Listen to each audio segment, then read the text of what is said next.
Hey, salut tout le monde. Aujourd'hui, j'ai choisi de nous faire une petite frayeur, donc pourquoi pas commencer directement. N'oubliez pas qu'il y aura une rediff sur ma nouvelle chaîne horreur, donc je vous conseille d'y aller si vous voulez. Maintenant, les histoires horreur, ça sera pour là-bas. Bon, à plus. Rebonjour, là on est pour Slenderman. C'est un creepypasta, donc je parlerai sans doute de plusieurs choses. Déjà, si vous le savez, Slenderman est une personne fictive créée en 2009 par Victor Surge, un initiateur de forum de Something. Je sais plus comment dire. Il est représenté comme un homme mince, anormalement grand, un visage vide et généralement centré. Il est vêtu d'un costume noir et on dit couramment que l'homme est mince, traque, enlève et traumatise les gens, en particulièrement les enfants. Je ne vous conseille pas de le voir, mais on va pousser un peu plus Slenderman. A tout de suite. Slenderman a son nom à cause que son nom en fait veut dire en anglais homme mince. C'est un personnage fictif, comme on dit.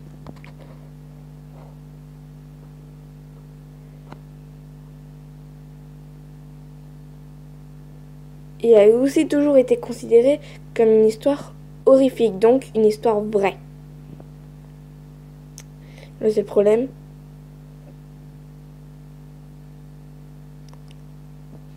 Ils ont créé des histoires d'horreur, des films et même des livres.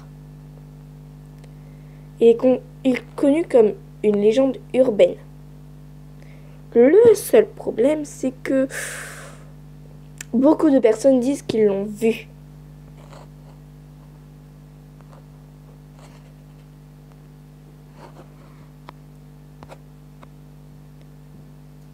Et on va voir tout de suite qui.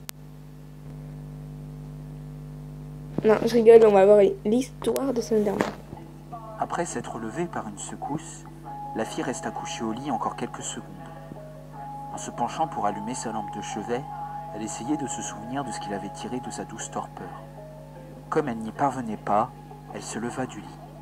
En regardant l'heure sur son téléphone, elle grogna quand elle vit qu'il était minuit.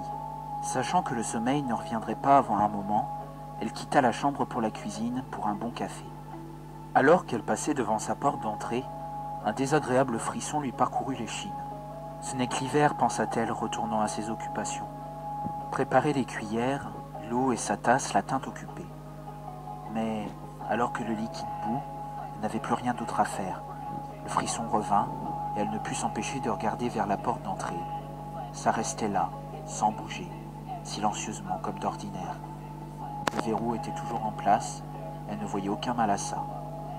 Retournant vers son café, elle fit de son mieux pour oublier cette sensation. Sa tasse en main, elle rebroussa chemin pour la chambre. En passant devant la porte d'entrée, elle décida de jeter au moins un coup d'œil dans le judas pour se rassurer. Le frisson se faisait plus intense à mesure qu'elle approchait de la porte et s'éloignait de la chaleur sûre de la moquette. Elle pressa sa main contre la porte de métal froide, prit une grande inspiration et regarda par le judas. Au début, elle ne put voir qu'un noir d'encre qui semblait tourbillonner un peu. Quand elle tigna de surprise, le vide avait disparu. Elle aurait souhaité qu'il soit là. À la place, se tenait ce qui lui semblait être un homme.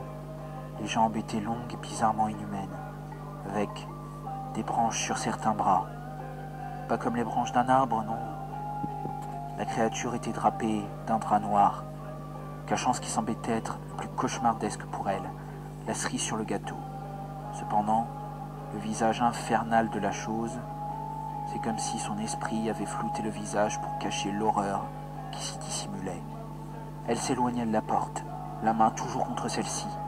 La tasse de café tomba au sol, le liquide lui brûlant les jambes alors qu'elle tombait en arrière et tentait de fuir la porte en rampant. Elle savait plus ou moins que son mental ne lui jouait pas des tours.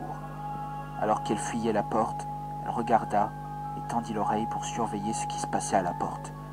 La fille était partagée entre le besoin de fuir et celui de ne pas se retrouver dos à la porte. Quand la porte se déverrouilla, le besoin de fuir l'emporta, mais elle glissa sur le café brûlant en tentant de courir dans sa chambre. Elle savait qu'elle était coincée quoi qu'il arrive, mais il lui fallait s'éloigner de cette porte. La fille était à mi-chemin du couloir quand elle entendit la porte déverrouillée, grincer en s'ouvrant. Elle hurla, s'écroula contre un mur, tombant sur le menton et s'assomma. Après cela, il n'y eut plus que les ténèbres. « Nicole !» Une douce voix masculine sortit la femme de son sommeil. Alors qu'elle se tournait, elle fut accueillie par le docteur de sa sœur. Elle hocha la tête, ignorant si elle devait dire quelque chose, ou même si elle en avait la force. Ce matin, elle a eu un appel d'urgence à l'hôpital, disant que sa sœur, Lindsay, était là. Avant qu'elle n'ait pu aller la voir, le docteur la prit à part et insista pour parler de ce qui aurait pu lui arriver. Des mots comme auto-infligé et assaut ont été dits, et Nicole n'avait aucune idée de ce qui se passait. Elle n'avait toujours pas compris lorsqu'elle finit par voir Lindsay de ses propres yeux. Sa petite sœur avait un bandage à la tête, couvrant ses yeux et ses oreilles. Ils dirent que c'était pour que ses yeux soignés ne sèchent pas et pour prévenir les risques d'infection sur les plaies que Lindsay s'était faites aux oreilles. Les docteurs ont théorisé que elle ou quelqu'un d'autre avait planté un stylo dedans pour lui perturber l'équilibre ou pour l'empêcher de se défendre contre quelque chose. Il y avait des brûlures aux 2 premiers degrés sur les mains, les jambes et les pieds, probablement dû au café que les voisins ont trouvé par terre lorsqu'ils sont arrivés. Alors que Nicole marchait dans la chambre d'hôpital de sa sœur pour la première fois, elle crut voir la silhouette d'un homme à la fenêtre. Mais elle savait que c'était impossible. La chambre de sa sœur était au 3e étage de l'hôpital.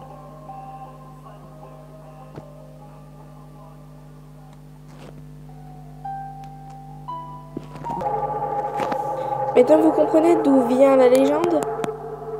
J'ai baissé un peu le son, désolé. Donc, comme quoi, cette histoire aurait vraiment été vraie. Mais ce n'est qu'une creepypasta.